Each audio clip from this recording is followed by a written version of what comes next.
మన పూర్ణిమ సిల్క్స్ లో కాదాంబరి కలెక్షన్స్ స్వచ్ఛమైన కంచి పట్టు చీరలు. వివరాలకు కాల్ చేయండి. ఈ జనరేషన్లో కొత్తగా ఇప్పుడు గ్రాడ్యుయేషన్ చేసేటోళ్ళు జస్ట్ పాస్ అయిన వాళ్ళకి మన రాష్ట్రంలో ఒక జాబ్ క్యాలెండర్ ఉంటుండే, దాని తగ్గట్టు ఉద్యోగాలు వస్తుండే, ప్రతి సంవత్సరం వస్తుండే అనేది టోటల్గా మర్చిపెట్టేట్టు చేసిండు కేసీఆర్. అది నా ఘనత. అది ఎంప్లాయ్మెంట్కి ఈయన చేసిన సేవ. తెలంగాణ రాష్ట్రంలో ఏడ కూడా చెరుకు పంట కనబడకుండా చేసిన ఘనత ఈయనది. ఉత్తర తెలంగాణకు సంబంధించిన చెరుకు ఫ్యాక్టరీలన్నీ మూపించేసి చెరుకు పంట కనబడకుండా చేసిన ఘనత. వాళ్ళందరూ వరి వేస్తారు. ఇసుంటి పనులు చేసి వరి పెరిగితే దేశంలో అతి ఎక్కువ వరి వండే రాష్ట్రం మాదంటారు సిగ్గు లేకుండా.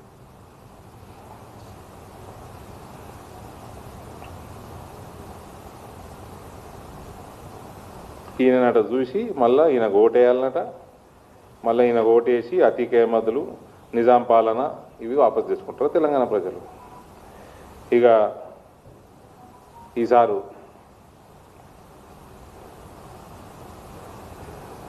లిల్లీ యువర్ సో సిల్లీ అన్నట్టున్నాడు రేవంత్ రెడ్డి. లిలీపుట్ అప్పుడు వచ్చిన 80ల కరమ్చంద్ అన్న సీరియల్ వస్తుండే.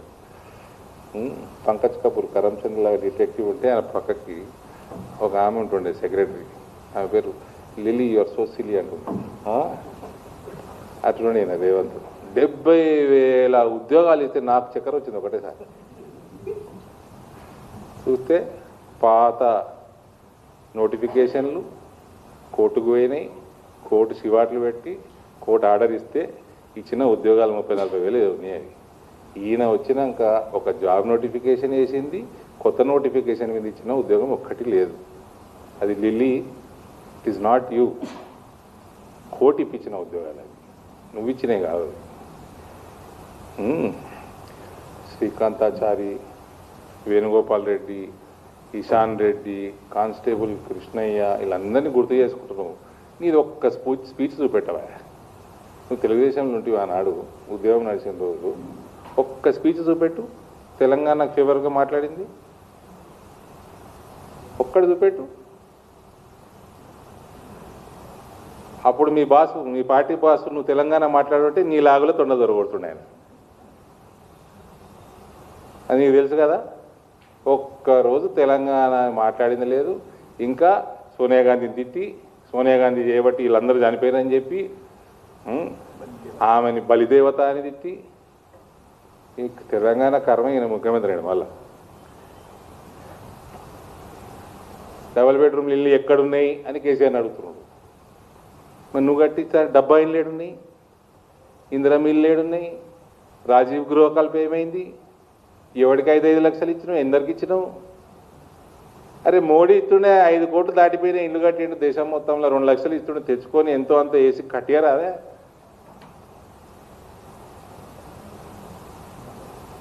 ఆ కేసీఆర్ కట్టించిన పాపన పోలేదు 10 ఏళ్ళు.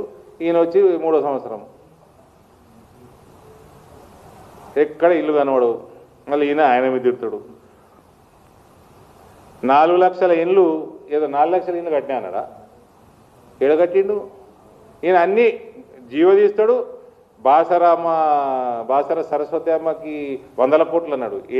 ఏం చేసిందని చూస్తే నేను జీవో తీసినాడు. వేములవాడకి 127 కోట్లు అన్నాడు. అది ఉన్న ఏదో ఊలగొట్టినట్టాడా, ఏదో ఇప్పుడే స్టార్ట్ చేసినట్ట కన్స్ట్రక్షన్. భద్రాచలం పేపర్ మీద తీసిండు, కట్టింది లేదు, కట్టేసినా అని చెప్పుకుంటుండే నేను. ఈ 70,000 ఉద్యోగాలన్నీ ఈ డైలాగ్ కొట్టినావు కదా, పోయి ఉస్మానియా ఆర్ట్స్ కాలేజీలో చెప్పు. నీకు ధైర్యం ఉంటే ఆర్ట్స్ కాలేజ్ చెప్పు పోయి. రాజశేఖర్ రెడ్డితో పోల్చుకుంటాడు ఏమన్నా అంటే.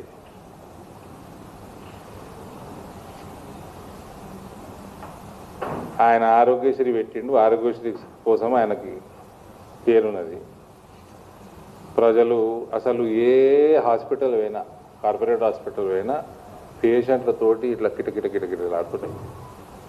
అందరు వద్దురు, బీమారు ఇలా చేయించుకుందరు, పోదురు. ఇప్పుడు ఒక్క దగ్గర ఉంటొట్టు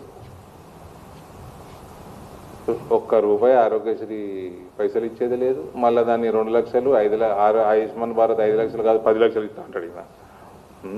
ఫీ రీఎంబర్స్మెంట్ ఇచ్చేది లేదు. రాజశేఖర్ రెడ్డి ఆరోగ్యశ్రీకి ఫేమస్, ఫీ రీఎంబర్స్మెంట్కి ఫేమస్. ఆ రెండు లేవు.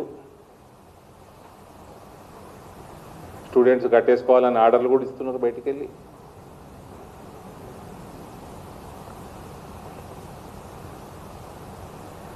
ఒకటి ఈ రేవంత్ అన్నది నాకు నచ్చింది ఏంటంటే, నెక్స్ట్ టైము కేసీఆర్ నీకు ప్రతిపక్ష హోదా కూడా లేకుండా చెప్తాను చూడు, అది ఒక్కటి నాకు నచ్చిందండి. వేరే అన్ని అబద్ధాలే. ఆయన 6 గ్యారెంటీలు మాట్లాడేది ఉండదు, వేరే వాగ్దానాలు మాట్లాడేది ఉండదు.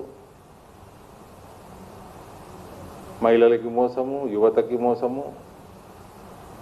వాళ్ళు ఉద్యోగాలు వాళ్ళు చేసి రిటైర్ అయిపోయి రిటైర్మెంట్ బెనిఫిట్లు వాళ్ళ పైసలు వాళ్ళకు కూడా ఇస్తలేరండి.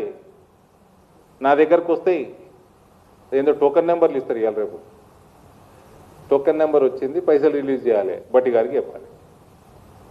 వాళ్ళ పైసలు వాళ్ళకి ఇయనికే. ఇది రేవంత్ రెడ్డి ప్రభుత్వం.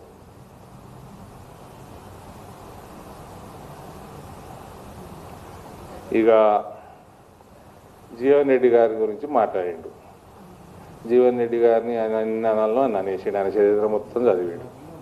ఆయన ఎన్టీ రామారావుకి మోసం చేసింది, భాస్కర్ రావుకి మోసం చేసింది, మళ్ళీ కాంగ్రెస్కి వచ్చి 40 ఏళ్ళు కాంగ్రెస్లో ఎదిగింది, కాంగ్రెస్ కార్యకర్తలు ఆయన మోసి ఇంత పెద్ద నాయకుని చేసింది అని చెప్పి జీవన్ రెడ్డిని తిట్టి పెట్టిన. మరి టీకానికి తీసుకున్నావు సంజయ్ కుమార్ని? నువ్వు సంజయ్ కుమార్ తీసుకుంటేనే కదా పంచాయతీ అంతా. నీకు కాంగ్రెస్ కార్యకర్తల మీద అంతగానం ప్రేమ ఉంటే బీఆర్ఎస్ వాడిని ఎందుకు తీసుకున్నావు? మరి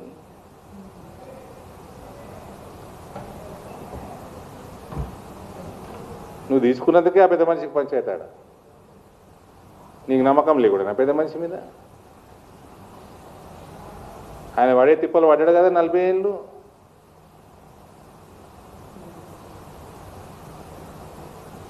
ఆయన జీవన్ రెడ్డి గారు కూడా కొద్దిగా ఆలోచన చేయాలి. నిన్న కేసీఆర్ పక్కకున్నాడు, ఆ కేసీఆర్ గంట మాట్లాడిండు. ఒక్క మాట సంజయ్ కుమార్ అన్నాడా? నేను మొన్న కూడా చెప్పిన, నేను జగిత్యాల కొర్రుట్లో పోయినప్పుడు చెప్పిన, మళ్ళీ సంజయ్ కుమార్ మళ్ళీ బీఆర్ఎస్లో కూతాడు, మళ్ళీ జీవన్ రెడ్డి మళ్ళీ కన్ఫ్యూజన్ క్వశ్చన్ మార్కే ఉంటుంది జీవన్ రెడ్డికి. ఒక్క మాట అనలే కేసీఆర్. వీళ్ళకి నీతి, ఎథిక్స్, నిజాయితీ ఏమీ లేదండి. కరప్షన్ ఎట్లా చేయాలి, పవర్లో ఎట్లా ఉండాలి, సెంట్రలైజ్డ్ కరప్షన్ సిస్టమ్ డెవలప్ చేయాలి. డెవలప్మెంట్ మీద చిత్తం లేదు. గవర్నమెంట్ హాస్పిటల్ నిన్న మొన్న పేపర్లో చదివిన టీవీ గోళీలు కూడా లేవట. ఇంజక్షన్లకు పైసలు లేవు. మా ఇందూర్ హాస్పిటల్ గవర్నమెంట్ హాస్పిటల్ చాలా పెద్ద హాస్పిటల్. అందులోకి పోతే డాక్టర్లు ఉండరు,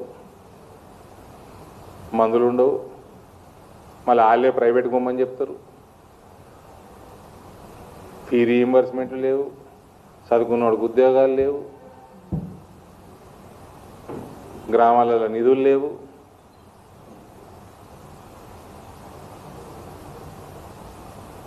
ఏ డిపార్ట్మెంట్లో కూడా పైసలు లేవంటారు, డెవలప్మెంట్ లేదు.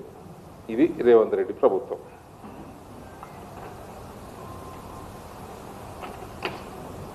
వీళ్ళిద్దరూ దొందే.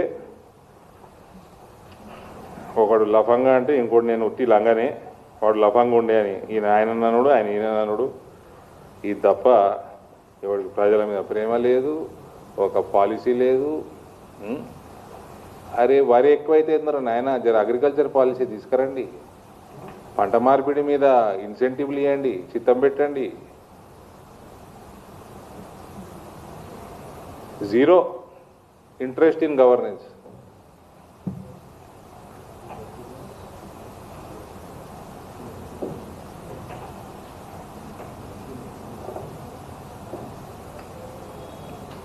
Thank you brother.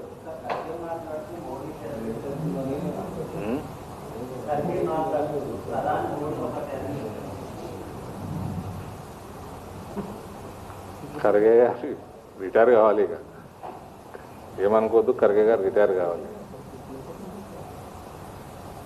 ఆయన కొంచెం డాక్టర్ చూపించండి.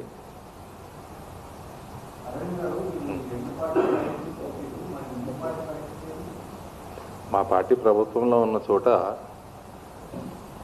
వద్దంటే ప్రజలు ఓట్లేస్తున్నారండి. తెలంగాణలో we are improving. Definitely we will form next government here. At any cost we will form. Last time we missed, next time we will not miss. And it is easy to form government here. Very easy to form government here.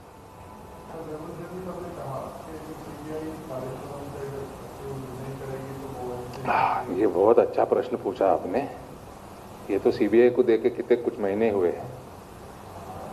Jagan CM था तो court बुलाया उनको उनके cases पे, बुलाया ना, वो आगे जाते थे. रेवंत को 12 साल हो गए वोट फॉर नोट केस में, क्यों नहीं बुला रहा? Revanth vote for note case CBI को क्यों नहीं दे रहा? 12 साल हो गए भाई. सीबीआई क्या करना है? सीबीआई जब भी जो करना है वो करेगा. कविता पे करे, कविता भी अरेस्ट. कविता के पीछे भी मीडिया टीवी चैनल्स बहुत बोले कविता को नहीं करते, अरेस्ट नहीं करते. जब टाइम समय आया कर दिए. 12 साल हो गए. ఓట్ ఫర్ నోట్ కేసు సిబిఐకి అప్పచెప్పు రేవంత్. 10 ఏళ్ళు కేసీఆర్ కూడా అప్పచెప్పలేదు. ఎందుకు అప్పచెప్పలేదు? నువ్వు కాళేశ్వరం సిబిఐకి ఎప్పుడు అప్పచెప్పి నువ్వు 2 సంవత్సరాలు టైం వేస్ట్ చేసి నువ్వు అదేదో కమిటీ వేసుకొని వాళ్ళు రిపోర్ట్ ఇచ్చి వీళ్ళు దొంగలు లంగలు అని చెప్పి రిపోర్ట్లో స్పష్టంగా ఉన్నాక వాళ్ళ మీద యాక్షన్ తీసుకునే టైంకి నువ్వు సిబిఐకి